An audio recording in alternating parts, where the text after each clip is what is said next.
ప్రపంచంలో ఎన్నో అద్భుతాలు ఉన్నాయి. అందులో ఒకటి అరుణాచలం. అందులో ఒకటి అగ్నిజ్వాలలతో నిండి ఉంది. ఆ జ్వాలలోకి వెళ్తే మనము కాలిపోము. కానీ ఆ శరీరాన్ని, ఆత్మని ఆ జ్వాలలు శుద్ధి చేస్తాయి. అది అరుణాచలం. ఆ జ్వాలల్లో సాక్షాత్తు పంచభూత లింగాలలో ఒకటైన అగ్నిలింగం అరుణాచలం. అరుణాచలం అనేది కొండ కాదు, పరమశివుడే గిరి రూపంలో అక్కడ కొలువై ఉన్నారు. అందుకే అరుణాచలంలో అడుగు పెట్టాలంటే ఆయన ఆజ్ఞ ఉంటేనే అది జరుగుతుంది. అంతెందుకు అరుణాచలం వెళ్ళడం కాదు, అరుణాచలం గురించి తెలుసుకోవాలి అన్నా సరే అంతకుముందు కొన్ని కోట్ల జన్మలు ఎత్తితేనే తెలుసుకుంటాం. ఈ మాట నేను చెప్తుంది కాదు, బ్రహ్మశ్రీ చాగంటి కోటేశ్వర్ గారు చెప్తున్నారు. ఆయన ఇంకో మాట కూడా అన్నారు. చిత్రగుప్తుడు ఒక గీత గీస్తారంట, ఒక వ్యక్తి అరుణాచలం వెళ్ళే ముందు, అరుణాచలం వెళ్ళి వచ్చిన తర్వాత అని. ఎందుకంటే అది గిరి కాదు, పరమాత్మ స్వరూపం.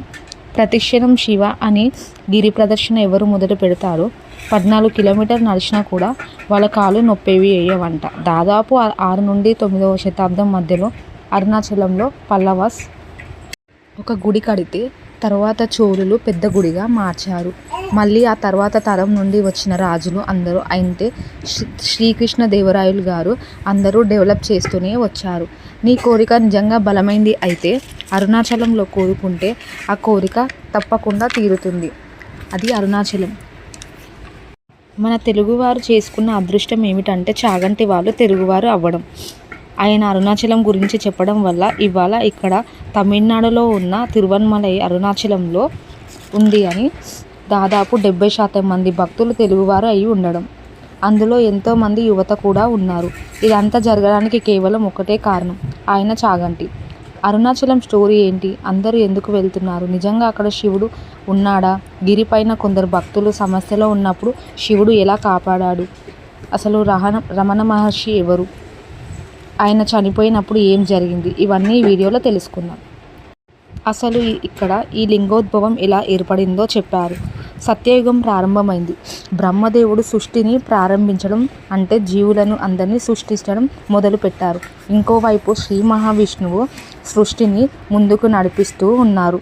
ధర్మ అధర్మాలని సక్రమంగా చూసుకుంటున్నారు.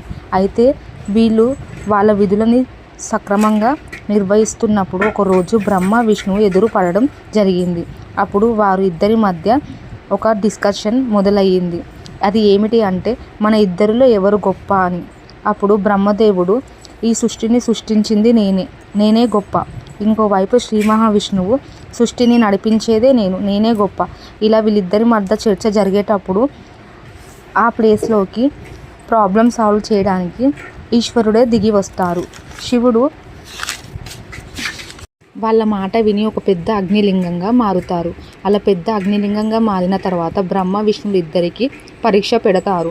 ఈ లింగం మొదలు మరియు చివర అంటే ఈ లింగం మొదలు మరియు చివర ముందుగా ఎవరు కనిపెడతారో వాళ్ళు మాత్రమే గొప్పవారు అని శివుడు చెప్తారు. అప్పుడు బ్రహ్మదేవుడు తన హంసవాహనాన్ని తీసుకొని ఆ లింగం ఎక్కడ మొదలయ్యిందో అని పైకి వెళతాడు. అలాగే శ్రీ మహావిష్ణువు తన వరాహాన్ని తీసుకొని అగ్నిలింగం ఎక్కడ ముగుస్తుందో తెలియాలని కిందికి తవ్వుకుంటూ వెళ్తారు. అలా కొన్ని కోట్ల సంవత్సరాలు ఇద్దరు వెతుకుతూనే ఉంటారు.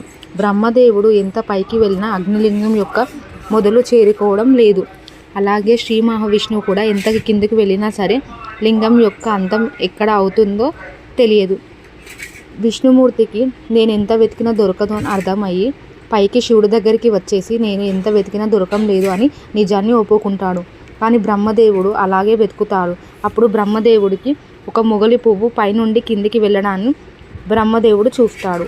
అప్పుడు బ్రహ్మదేవుడు ఆ పువ్వుని పట్టుకొని నువ్వెక్కడి నుండి వస్తున్నావు అని అడిగితే అప్పుడు నేను అగ్నిలింగం ఉండే పువ్వుని శివుడి తలలో నుండి పడుతున్నాను అని బదిలిస్తుంది.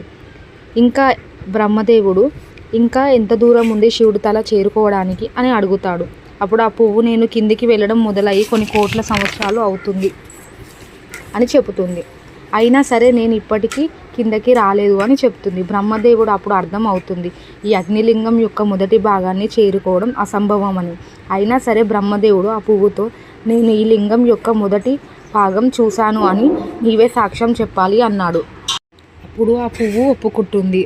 అప్పుడు అక్కడ నంది కూడా ఉంటుంది. ఆ నందిని కూడా అలా చెప్తాడు. ఆ నంది కూడా సాక్ష్యం చెప్పడానికి ఒప్పుకుంటుంది. ఇంకా బ్రహ్మదేవుడు నందిని పువ్వుని తీసుకొని కిందికి వచ్చేలోపు ఆ ఆల్రెడీ అక్కడ విష్ణుమూర్తి ఉండి ఉంటాడు. శివుడు బ్రహ్మదేవుణ్ణి కనిపెట్టావా అని అడిగేసరికి అవును కనిపెట్టాను, ఆ పువ్వును ఇంకా నందిని నేను చూశాను అని సాక్ష్యం చెప్పడానికి తీసుకొచ్చాను అని అంటాడు. శివుడు అప్పుడు మొగలి పువ్వుని నిజంగానే కనిపెట్టాడా అని అడిగితే పువ్వు నిజమేనని కనిపెట్టాడని చెబుతుంది. అప్పుడు శివుడు నందిని అడుగుతాడు. నంది కూడా కనిపెట్టాడు అని తల భాగాన్ని ఊపుతుంది, కానీ తోకతో అబద్ధం చెప్తున్నాడు అని చెప్తుంది. శివుడికి కోపం వచ్చి బ్రహ్మదేవుణ్ణి నీకు భూలోకంలో ఇక్కడ గుడిలు ఉండవు అని శపిస్తాడు. మొగలి పువ్వుని కూడా నా పూజకి నువ్వు పనికిరావు అని శపిస్తాడు. అందుకే ఇప్పటికీ ఈ పువ్వు శివుడి పూజకి వాడరు. అలాగే నంది కూడా తలని ఎవరు మొక్కరు, తోకనే మొక్కుతారు అని శపిస్తాడు. ఇక అప్పుడు బ్రహ్మదేవుడు రియలైజ్ అయ్యి ఆయన ఈగో మొత్తం పక్కకి పెట్టి ఆయన శివుడిని క్షమించమని అడుగుతాడు. అలాగే బ్రహ్మదేవుడు శివుడిని, స్వామి నువ్వు ఇలాంటి రూపంలో భూమి మీద కొలువై ఉండు, అప్పుడు శివుడు ఇలా ఉంటే భూమి మీద ఎవరు నన్ను తట్టుకోలేరు. తిరువన్మలై అనే ప్లేస్లో ఒక అరుణగిరి లింగ రూపంలో ఆ ప్లేస్లో కొలువై ఉంటాను అని అంటారు.